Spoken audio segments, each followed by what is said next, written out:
युवा सेनेचे प्रदीप सावंत यांनी सगळ्यात जास्त मतं घेऊन विजय मिळवला आहे। सिनेटच्या निकालाची भीती सरकारला होती। छात्र भरतीचे उमेदवार रोहित ढाले यांनी एबीव्हीपीच्या सर्व उमेदवारांपेक्षा जास्त मते घेतली आहेत। छात्र भरतीच्या विद्यार्थी संघटना व त्यांच्या टीमचे सुद्धा अभिनंदन करतो। एबीव्हीपीच्या मागे अख्खी भाजप उतरली होती। मतदानाच्या दिवशी पालकमंत्री मंगलप्रभात लोढा यांच्यापासून आमदार खासदार हे बूथवर दिसत होते। भाजपने आत्मपरीक्षण करण्याची वेळ आली आहे। या निवडणुकीला पदवीधर मतदान करतात। युवा सेना ही पदवीधरांच्या आवडीची युवा सेना आहे। 2010 साली जेव्हा आदित्य ठाकरे युवा सेना प्रमुख झाले तेव्हा ही आम्ही 10 पैकी 8 जागा जिंकलो होतो। पक्ष फुटीनंतर देखील आम्ही सिनेटमध्ये निवडून आलो। आदित्य ठाकरे माझ्या संपर्कात आहेत, त्यांचा खूप बारीक विषयांवर लक्ष आहे। पूर्ण निकाल लागल्यानंतर आदित्य ठाकरे देखील माध्यमांशी संवाद साधतील। मुंबई विद्यापीठाच्या सिनेट निवडणुकीच्या मतमोजणीमध्ये जे राखीव प्रवर्ग होते त्यामध्ये 5 पैकी 5 जागा या युवा सेना उद्धव बाळासाहेब ठाकरे संघटनेच्या निवडून आलेल्या आहेत। त्यानंतर आता खुल्या गटाची मतमोजणी सुरू आहे। ही मतमोजणी ही प्रेफरन्शियल पद्धतीने असल्या कारणानं एका वेळी जे कोटा पार करतात त्यांच्या नावाची विजयी म्हणून घोषणा करण्यात येते आणि त्यानुसार आत्तापर्यंत 3 निकाल हे हाती आलेले आहेत। त्या निकालानुसार युवा सेनेचे प्रदीप सावंत यांनी सगळ्यात जास्त मतं घेऊन कोटा तोडून ते विजयी झालेले आहेत। त्यांच्या मागोमाग युवा सेनेचे मिलिंद साटम यांनी दुसरी सर्वात अधिक मतं घेऊन त्यांनी देखील कोटा तोडून ते देखील विजयी झालेले आहेत। आणि नुकताच कोटा तोडून युवा सेनेचे अल्पेश भोईर हे देखील विजयी झालेले आहेत। त्यामुळे युवा सेनेच्या पॅनलमध्ये 3 लोकांनी कोटा पूर्ण केलेला आहे। आता जी काय प्रक्रिया आहे त्यानुसार आता दुसऱ्या पसंतीची मतं ही ट्रान्सफर होत आहेत। जशी आम्हाला अपडेट येईल तशी आम्ही तुम्हाला कळवू। आता उरलेल्या 2 जागांवर कसा काय निकाल येतो ते पाहूया। 10 पैकी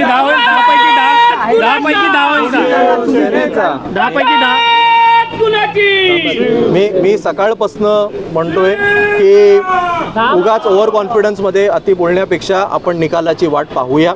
त्यामुळे जे निकाल हाती आलेले नाहीत त्यावर मी बोलणार नाही। निकाल एवढे हाती आलेले आहेत, 8 जागांचे निकाल लागलेले आहेत।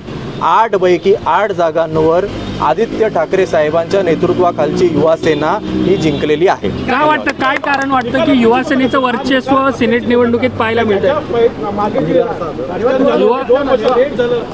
नाही, मी परत एकदा सांगू इच्छितो की युवा सेना आत्तापर्यंत 8 पैकी 8 जागा जिंकलेली आहे आणि याच निकालाची भीती ही सरकारला होती, याच निकालाची भीती ही शिंदे गटाला होती, याच निकालाची भीती ही आभाविपला होती। त्यामुळे काही करून सिनेटच्या निवडणुका घ्यायच्या नाहीत।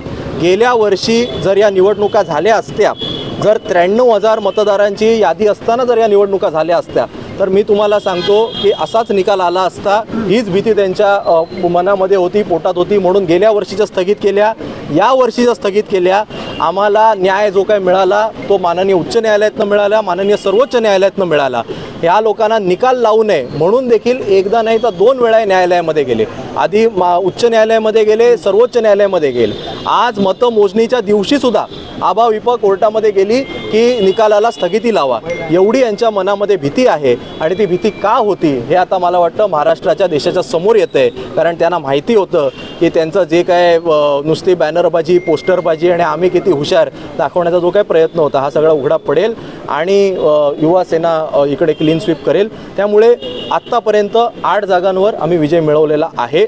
उरलेल्या 2 जागांचे जसे निकाल येतील मी आत्ता अजिबात ते कोण जिंकेल काय जिंकेल यावर भाष्य करणार नाही। जसे उमेदवार पुढे पाहायला भेटतात, एबीव्हीपीने आपल्या विरोधातच 10 उमेदवार दिले होते, मात्र छात्र भारतीने कमी उमेदवार देऊन ते त्यांच्या पुढे दिसतात। नाही, खरं आहे, छात्र भारतीचे जे एक उमेदवार आहेत रोहित ढाले यांनी एबीव्हीपीच्या सगळ्या उमेदवारांपेक्षा जास्त मतं घेतलेली आहेत। त्यामुळे छात्र भारतीच्या विद्यार्थी संघटना आणि त्यांच्या टीमचं सुद्धा मी अभिनंदन करतो।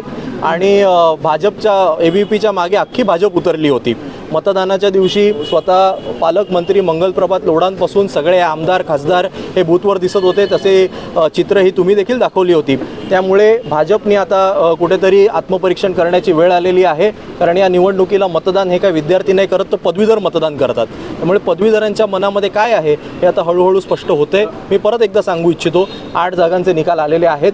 जसे पूर्ण निकाल येत राहतील तसे आम्ही तुमच्या समोर येऊ. विधानसभा निवडणुकांच्या तोंडावर सेना हीच पदवीधरांची आवडीची युवासेना हे परत एकदा सिद्ध होते, याचा आम्हाला आनंद आहे. 2010 साली जेव्हा आदित्य ठाकरे साहेब युवासेना प्रमुख झाले त्यावेळी आम्ही 10 पैकी 8 जागा जिंकलेलो. त्यामुळे युवासेनेच्या स्थापनेनंतर जो काही परफॉर्मन्स होता तो पक्ष फुटीनंतर आम्ही रिपीट केलेला आहे. अनेक लोक हा सोडून गेला, तो सोडून गेला, आमच्यातनं 5 सिनेट सदस्य फोडले, आता युवासेनेचं काय होणार, आता हा गेला ना ते गेला, ह्या ज्या काही सगळ्या बातम्या होत्या, मला वाटतं आजच्या निकालाने या सगळ्या बातम्यांना आम्ही उत्तर दिलेलं आहे. शेवटचा प्रश्न, निकालाकडे सगळ्यांचं लक्ष आहे, पक्ष नेतृत्वाचं सुद्धा लक्ष आहे. आदित्य ठाकरेंशी किंवा उद्धव ठाकरेंशी तुमचं बोलणं झालं की 8 जागा? हो, नक्कीच. आदित्य साहेब हे वारंवार फोनवर संपर्कामध्ये आहेत आणि जे काही आमचं नियोजन होतं त्या नियोजनानुसार निकाल लागत आहेत की नाही, मतं पाहिजे तशी ट्रान्सफर होत आहेत की नाही, अगदी बारकाईच्या छोट्या छोट्या विषयांवर त्यांचं लक्ष आहे आणि दर अर्ध्या तासांनी ते माहिती घेत आहेत आणि जसे पूर्ण निकाल स्पष्ट होतील तसे ते देखील मग मला वाटतं मीडियाशी बोलतील.